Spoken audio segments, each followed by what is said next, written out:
여러분 안녕하세요. 찾아가는 새벽기도 시카고 예수사랑교회 조선영 목사입니다. 오늘도 변함없는 주님의 은혜와 평강이 저와 여러분의 삶의 종일 풍성하기를 기도합니다.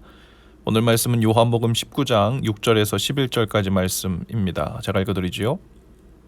대제사장들과 아랫사람들이 예수를 보고 소리질러 이르되 십자가에 못 박으소서 십자가에 못 박으소서 하는지라. 빌라도가 이르되 너희가 친히 데려다가 십자가에 못 박으라. 나는 그에게서 죄를 찾지 못하였노라.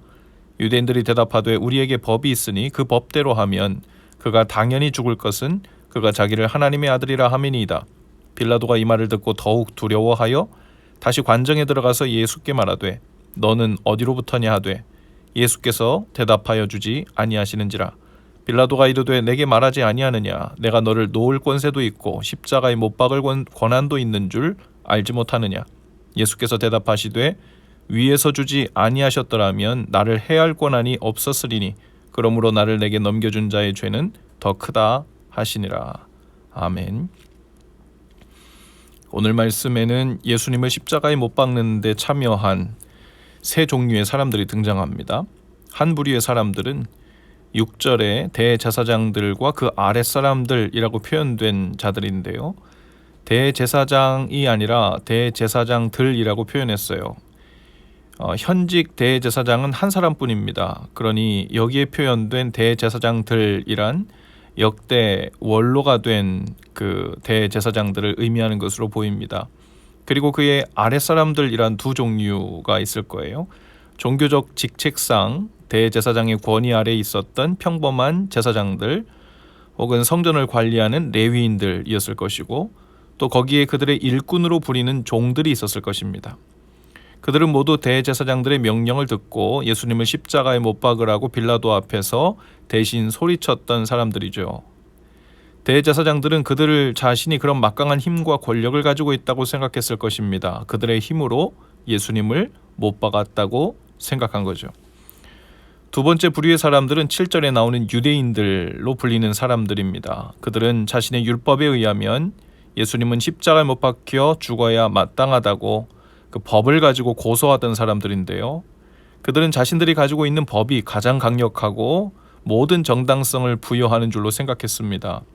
그들은 예수님이 자신을 하나님의 아들이라고 참난한 말을 한다며 노발대발했지만 그들은 예수님이 정말로 하나님의 아들이라는 그 복음에 대해서는 마치 눈먼 자와 같았고 귀먹은 자와 같았습니다.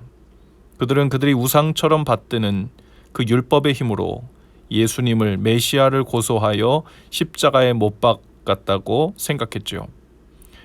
마지막 세 번째는 빌라도인데요. 빌라도는 예수님을 신문하는 자리에서 이렇게 말합니다. 내게 말하지 아니하느냐. 내가 너를 놓을 권세도 있고 십자가에 못 박을 권한도 있는 줄 알지 못하느냐. 그러나 실은 그에게 권세가 있는 것 같았지만 그 권세도 먼저 허락하시는 하나님의 허락이 없으면 얻을 수 없는 것이라고 예수님은 말씀하십니다.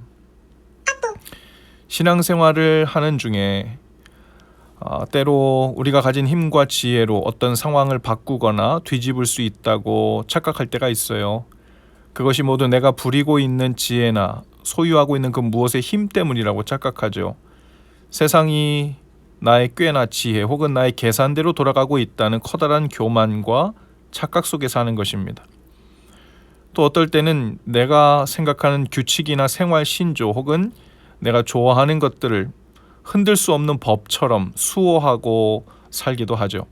예수님이 명하신 일이나 말씀에 우선 순종하려 하기보다는 나의 소신이나 생각을 이론적으로 설득이 되지 않는 것에는 하나님의 말씀이라 해도 중요하게 생각지 않기도 합니다. 바로 나만의 인생 철학과 소신을 하나님 말씀 위에 두는 흔들리지 않는 진리처럼 붙드는 마음일 수도 있습니다. 잘 살펴야 하죠. 그런가 하면 빌라도처럼 내 손안에 모든 것이 컨트롤되고 있다고 느끼는 사람도 있습니다. 내가 가진 돈만큼, 인맥만큼, 영향력만큼 모든 상황을 제어하고 변화시키며 살 수 있으니 더 많은 돈, 더 많은 인맥, 더 강력한 영향력을 얻으려고 이 세상을 살아가는데 혈안이 되어 있는 것이죠. 실제로 그 힘들을 가지고 움직인 것들이 자신의 힘이라고 착각하는 것입니다. 그러나 그 무엇이든 오늘 예수님의 말씀대로 하나님께서 허락하지 않으시면 여러분, 하늘에 나는 새 한 마리도 떨어지는 것이 불가능한 것임을 알아야 합니다. 말하자면 하나님이 다스리시는 세상과 또 다스리시는 방법은 우리의 상상을 초월하고 크고 복잡합니다. 하나님의 뜻 안에서 하나님의 아들 예수 그리스도를 십자가 못 박혀 죽으시게 하심으로 이 완전한 구원의 길, 또 복음의 길을 여실 것이라 누가 상상할 수 있었겠습니까? 완전한 실패처럼 보이는 이 십자가 죽음으로 오히려 완전한 승리를 이루시고 죽음과 사망을 영원히 정복하시며 동시에 온 인류에게 새로운 구원의 길을 여시는 이러한 놀라운 신비를 누가 측량이나 상상이나 했겠어요? 주님이 세상을 주관하십니다. 그 말은 이 세상의 모든 악과 죄와 고통을 주도적으로 하나님께서 만들고 작동케 하시라는 분이 아닙니다. 그런 뜻이 아니에요. 오히려 마귀와 때로는 우리의 잘못된 선택, 죄의 결과로 나타난 것들까지도 하나님은 언제든지 그것들을 이용하여 합력하여 선을 만드실 수 있는 초월적인 분이란 말이죠. 그런 의미에서 하나님께 불가능은 없지요. 그런 의미에서 하나님은 전능하십니다. 오늘 우리는 어떤 종류의 착각 속에 살고 있는지 깨닫게 하시는 성령님의 인도하심이 있기를 축복합니다. 그리고 그 속에서 섭리하시고 운행하시는 하나님을 신뢰하며 겸손히 그분 앞에 나가는 지혜가 있기를 축복해요. 주님이 우리에게 원하시는 것은 지혜도 아니고 우리의 영향력도 아니고 바로 겸손입니다. 우리의 자리를 인정하고 하나님의 자리를 인정하는 것입니다. 그것이 하나님을 경외하며 산다는 말의 뜻이죠. 진정으로 주님을 경험하며 만난 사람은 우리가 가진 돈이나 인기나 건강이나 인맥이나 그 어떤 것도 우리만의 고유한 힘이 될 수 없다는 것을 알지요. 그래서 그것에 휘둘리거나 그것에 집착하지 않게 되는 것이죠. 오직 하나님께서 허락하시면 또 필요하시면 그것을 누군가에게 주시기도 하시고 또 그것을 가지고 쓰임받게 하시기도 하십니다. 하나님이 허락하시는 그 섭리 안에서 겸손히 주님과 동행하는 참된 부유함이 또 부요함이 저와 여러분의 삶의 풍성한 날 되실 수 있기를 주님의 이름으로 축복합니다.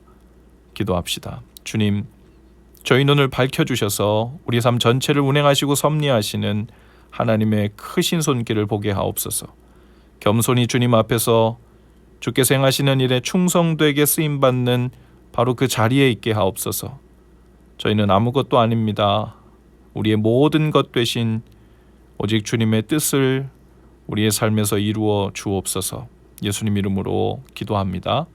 아멘. 여러분, 오늘도 예수 사랑으로 화이팅입니다. 내일 아침에 다시 찾아뵙지요.